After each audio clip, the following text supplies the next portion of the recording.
PNC पर based ये एक बहुत अच्छा क्वेश्चन है। तो पहले एक बार क्वेश्चन पढ़ते हैं। तो क्वेश्चन में हमारे पास में है there are 6 chairs numbered 1 to 6, 5 persons named A1, A2, A3, A4, A5.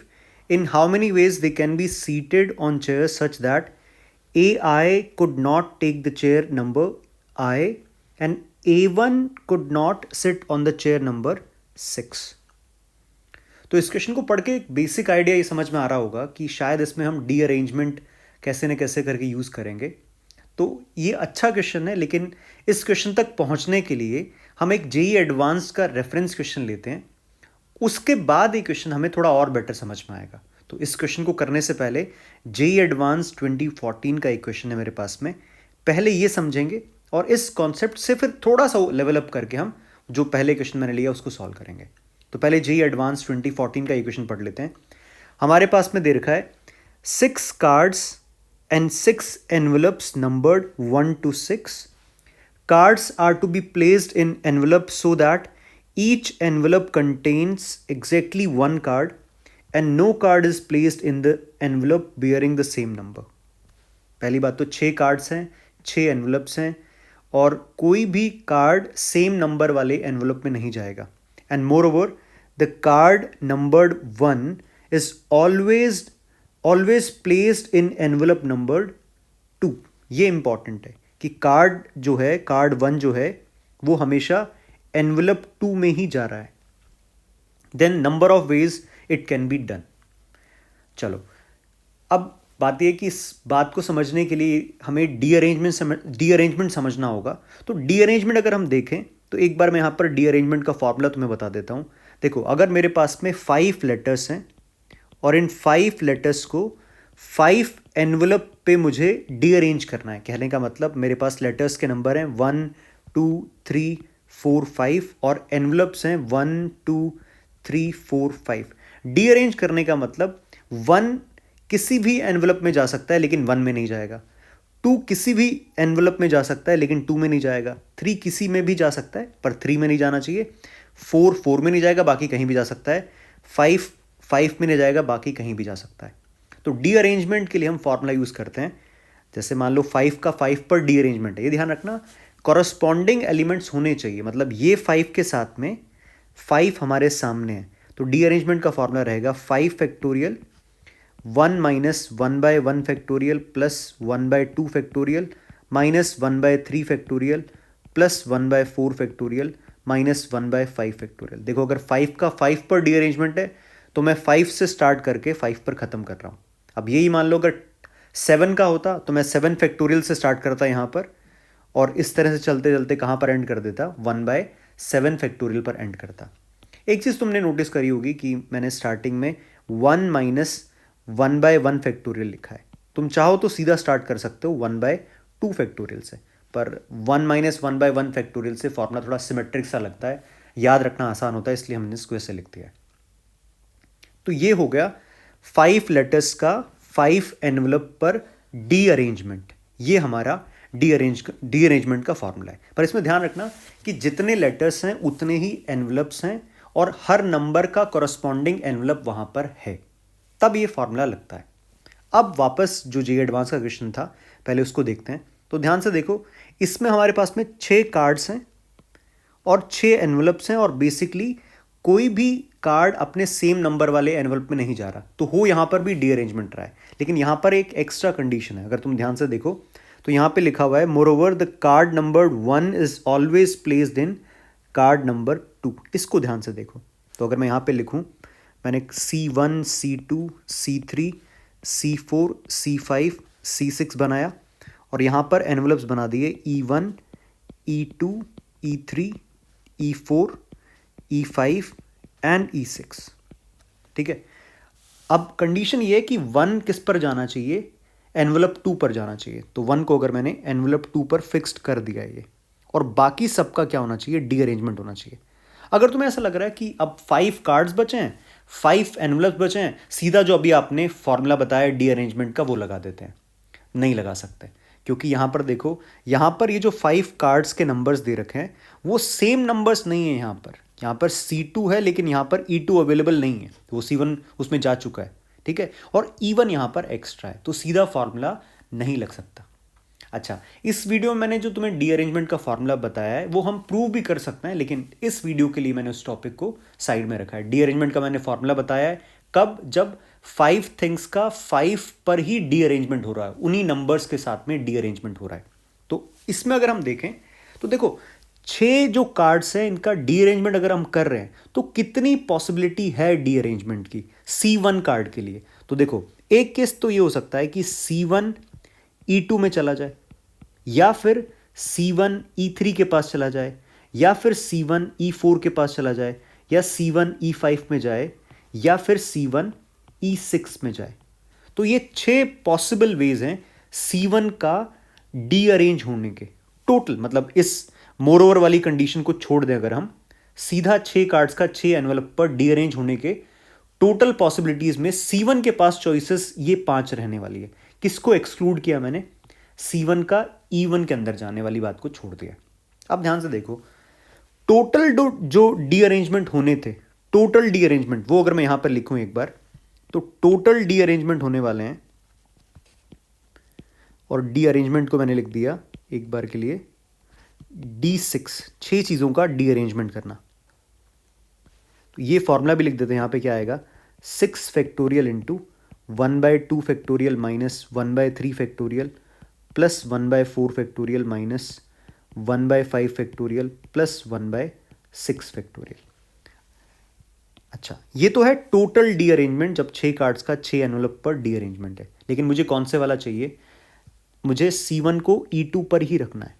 तो देखो C1 अगर E2 पर जाएगा, उसके बाद जो केसेस बनेंगे उतने ही केसेस C1 जब E3 पर जाएगा उसमें बनेंगे, उतने ही केसेस C1 E4 पर जाएगा, उतने ही केसेस E5 पर जाएगा, उतने ही केसेस C1 E6 पर जाएगा। तो अगर मैं बोलूं कि इसके नंबर ऑफ केसेस मान लेते हैं x है, इसके भी x है, इसके भी x रहेंगे, इसके x रहेंगे, इसके x रहेंगे, तो टोटल हमारे पास में डी अरेंजमेंट होने के टोटल केसेस कितने दिखेंगे? 5x दिख रहा है।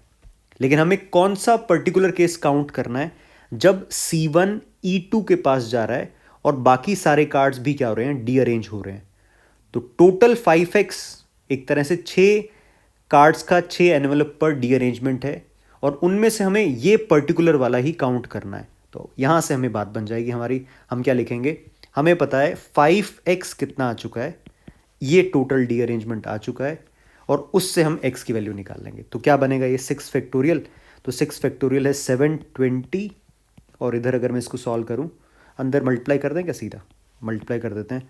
720/2 ये बनेगा 360, और बाय 3 करेंगे तो ये बनेगा 120, और प्लस बाय 4 करेंगे तो ये बनेगा 30, माइनस बाय 5 करेंगे तो बनेगा 6, और प्लस बाय 6 करेंगे तो बनेगा 1।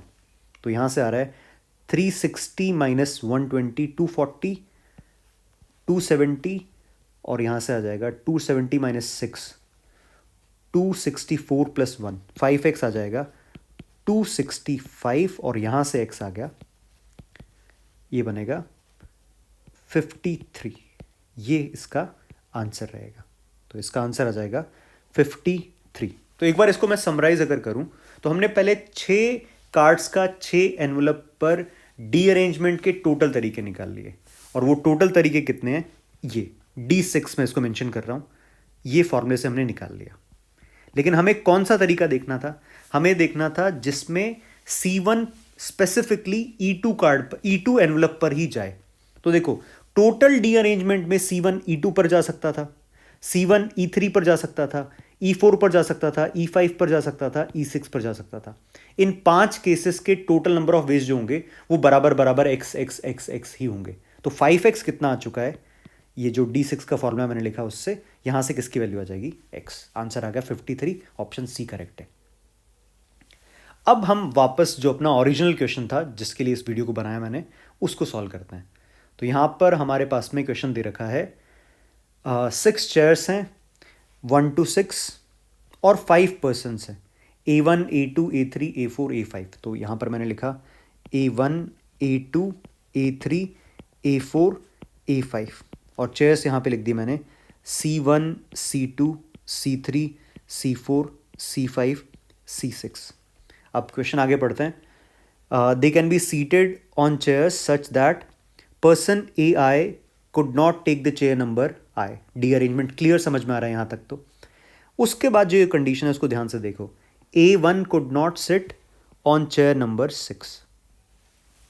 इसका मतलब ये है कि अवेलेबिलिटी ऑफ चेयर 6 के कारण प्रॉपर डी अरेंजमेंट नहीं है। मतलब 5 का 5 पर डी अरेंजमेंट करते तब तो फॉर्मूला लगा सकते थे, लेकिन यहां पर डायरेक्ट फॉर्मूला नहीं लग रहा।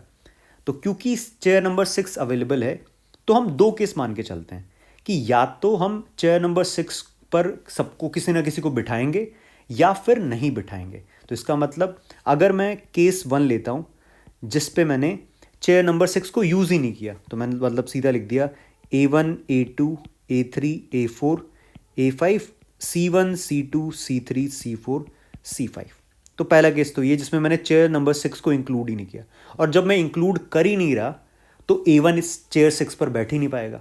तो इन 5 लोगों का इन 5 चेयर्स पर डी अरेंजमेंट करना है। तो मैंने फॉर्मूला लगा दिया 5 factorial into 1/2 factorial minus 1/3 factorial plus 1/4 factorial minus 1/5 factorial. 5 factorial 120/2 60 minus by 3 मतलब 20 बाय 4 मतलब 5 और बाय 5 मतलब 1। तो ये आ जाएगा 65 माइनस 20 45, ये बन रहा है 44। ये तो हो गया अब केस 1 जब हम 5 जो ये लोग हैं उन लोगों को 5 चेयर्स पर ही रख रहे हैं, 6 चेयर को यूज ही नहीं कर रहे हैं। दूसरा केस क्या हो सकता है, जब हम चेयर 6 को यूज कर रहे हैं। तो एक चीज देखो, जब चेयर 6 को यूज कर रहे हैं तो C1 C2 C3 C4 C5 में से कोई ना कोई एक चेयर क्या रहेगी, खाली रहेगी। अब खाली रखने का हम डी अरेंजमेंट में मैथमेटिकली कोई तरीका तो जानते नहीं है, तो यहां पर हम इंट्रोड्यूस कर लेते हैं एक एक्स्ट्रा, मतलब एक तरह से वर्चुअल बंदे को इंक्लूड कर लेते हैं। यहां पर मैंने ऐसे लिख दिया, मैंने उसका नाम रख दिया A6। अब ध्यान से हम समझ रहे हैं कि A6 कोई है थोड़ी। A6 एक तरह से अगर मैंने कहा कि C2 पर A6 बैठा है तो इसका मतलब C2 चेयर खाली है, या अगर मैंने बोला C3 पर A6 है तो इसका मतलब C3 चेयर खाली है। अब यहां से देखो तो तुम बोलोगे तो बहुत अच्छी बात है, मैं इन 6 लोगों का इंक्लूडिंग A6 का इन 6 चेयर्स पर क्या करने वाला हूं, डी अरेंजमेंट करने वाला हूं। अब यहां पर भी एक छोटी सी दिक्कत है। यहां पर क्या किस बात का ध्यान रखना है कि डी अरेंजमेंट के फॉर्मूले में A1 C6 पर जा सकता है, पर क्वेश्चन चाहता है कि A1 C6 चेयर पर ना जाए। तो अभी अभी जो जे एडवांस वाले क्वेश्चन हमने सीखा उसका हम यहां पर यूज करेंगे। ध्यान से देखो कि जब हम टोटल डी अरेंजमेंट देखेंगे तो ऐसे बताओ टोटल 6 लोगों का 6 चेयर्स पर डी अरेंजमेंट कितना होगा। अभी अभी सॉल्व किया तो उस नंबर को यूज कर लेते हैं हम। यहां पर हमने किया था 265 आया था ना, 6 कार्ड्स का 6 एनवेलप पर डी अरेंजमेंट 265, तो इसको यूज कर लूंगा मैं वैल्यू को। तो यहां पर अगर करूं तो टोटल अगर डी अरेंजमेंट करना होता इन 6 पर्सन्स का 6 चेयर्स पर, तो टोटल डी अरेंजमेंट के तरीके कितने आते, टोटल तरीके तो आ जाते 265। लेकिन हमें कौन सा तरीका नहीं चाहिए, जब A1 चेयर नंबर 6 पर जा रहा है, ये तरीका हमें इसमें से हटाना है। तो अब ध्यान से देखो इन टोटल तरीकों में A1 C2 पर भी जा रहा होगा, A1 C3 पर भी जा रहा होगा, A1 C4 पर भी वो भी काउंट किया है हमने, A1 C5 वाला भी काउंट किया है और A1 C6 वाला भी काउंट किया है। तो अगर हम ध्यान से देखें तो इसके टोटल x तरीके, इसके भी टोटल सेम x तरीके, x ways x ways x ways. तो हमें पता है 5x कितना है, 265 है। सेम वही जो लास्ट क्वेश्चन में अभी किया मैंने। अच्छा, लेकिन हमें कौन कौन से काउंट करने हैं, आप ध्यान से देखो। पिछली वाले क्वेश्चन में तो एक तरीका काउंट करना था जब A1 C2 पर जा रहा था, यहां पर हमें A1 C6 वाला तरीका काउंट नहीं करना। तो हमारा आंसर क्या होगा एक्चुअली इस पर्टिकुलर केस से, इस पर्टिकुलर केस से आ जाएगा 4x हमें काउंट करना है केस 2 का आंसर। कौन कौन से केस, जब A1 C2 पर जाए ये भी काउंट होना चाहिए, ठीक है, ये वाला केस। A1 C3 पर जाए ये काउंट होना चाहिए, A1 C4 पर जाए ये भी काउंट होना चाहिए, A1 C5 पर जाए ये भी काउंट होना चाहिए। कौन सा केस काउंट नहीं करेंगे हम, जब A1 C6 पर जा रहा है। तो टोटल 5x वेज में से हम 4x काउंट कर रहे हैं। तो हमारा 4x कितना आ जाएगा, एक तरह से 265 डिवाइडेड बाय 5 इंटू 4। अब इसको सॉल्व कर लेते हैं, ये कितना आ रहा है 53 इंटू 4, ये बन रहा है 212 तो केस 1 से हमारे पास में कितनी पॉसिबिलिटीज आई 44 वेज और प्लस केस 2 से आ रहे हैं 212, आंसर रहेगा इसका 256, ये इसका आंसर रहेगा। तो ये दो अच्छे क्वेश्चंस हैं। इनफैक्ट जो ये एडवांस वाला क्वेश्चन है वो थोड़ा बेसिक कह सकते हैं, ये उससे भी थोड़ा एडवांस रहा। तो इसमें हमने एक वर्चुअल पर्सन को इंक्लूड करा के, कहने का मतलब उस वर्चुअल पर्सन को जहां पर भी हम बिठा रहे हैं जिस भी चेयर पर, वो चेयर टेक्निकली खाली रहेगी। दो केसेस किस किस के बनाए हैं, पहला केस 1 जब हमने चेयर 6 यूज ही नहीं करी बैठाने के लिए, और दूसरा केस जब हमने स्पेसिफिकली चेयर 6 को यूज किया है। इसका मतलब कोई ना कोई एक चेयर 1 से लेके 5 तक में खाली रहेगी। और दोनों ही क्वेश्चन डी अरेंजमेंट पर बेस्ड है। डी अरेंजमेंट का फॉर्मूला मैंने तुम्हें यहां पर बताया, लेकिन इसके कॉन्सेप्ट को मैंने इस पर्टिकुलर वीडियो के अंदर डिस्कस नहीं किया कि डी अरेंजमेंट का जो फॉर्मूला बनता है वो कैसे आता है, वो फिर कभी किसी और वीडियो में देखेंगे।